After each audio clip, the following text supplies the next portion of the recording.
In this video, I'm gonna show you how to juggle flats both from the handle and from the body of the club. So let's get right into how to do these tricks. And by the way, in case you don't already know me, my name is fly juggler Bennett Santor. I've been juggling for over a decade. I'm an international juggling champion. I've juggled 9 balls, and now I get to teach juggling to hundreds of thousands of people like you guys through my social media presence. Anyways, back to the video.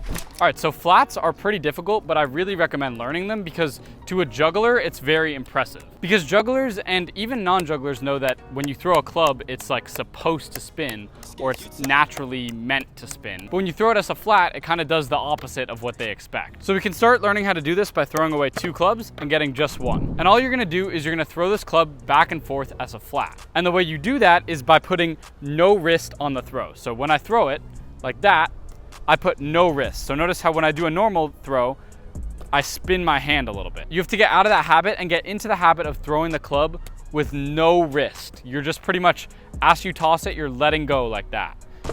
You didn't see me drop right there. And I'll give you another tip here. Sometimes when I throw flats, I like to put my finger forward so I can almost counterbalance the toss. So if I don't have that club there and I toss it, it kind of spins up like that. If I put my finger here, I can counterbalance it and kind of let it glide off my hand like that. So it kind of glides off. So notice how when I throw it, my hand and my fingers kind of glide off the back of the club rather than me doing it like a normal toss. So that's the effect you're looking for when you're doing a flat. Because since the club is like naturally made to spin, you almost have to give it a counter throw by spinning it a tiny bit in the opposite direction and letting your hand glide off. So get very comfortable throwing it back and forth, just like 1 as a flat, and then get your second club. So once you get your second club, you're then gonna throw 2 flats back to back. So throw, throw, catch, catch. And again, you're gonna notice you're gonna need to give it almost a counter spin. So if I just threw it in a way that felt like it would do a flat, it would probably do something like that, where it spins a little bit. So to make sure it stays completely flat, I have to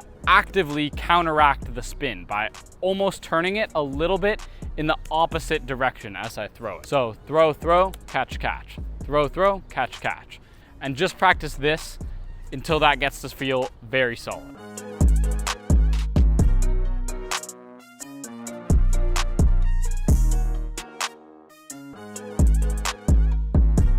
And once that finally feels comfortable, you can finally get your third club and practice throwing flats like 1, 2, 3. So I would go 1, 2, 3, stop. 1, 2, 3, and then try to go for as long of a run as you can go for.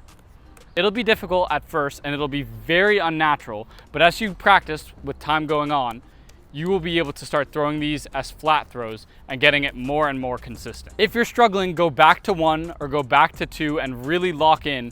Make sure that you can do that flat throw very consistently, like 1, 2, 1, 2.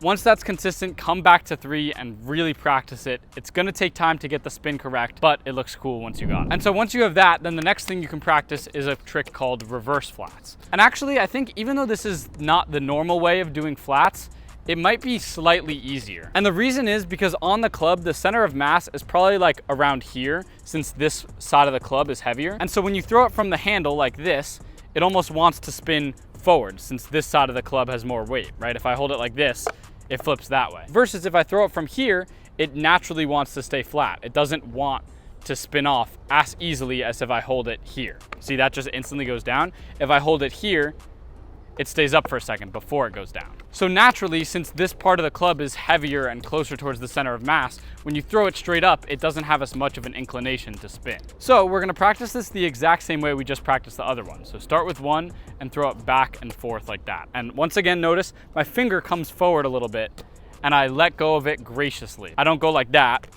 I like let it glide off my fingers almost. And I use my finger all the way until the last moment where it comes out of my hand to guide the club to spin exactly how I want it to. Once that feels solid, get your second club and practice throw, throw, catch, catch, throw, throw, catch, catch, throw, throw, catch, catch, like that.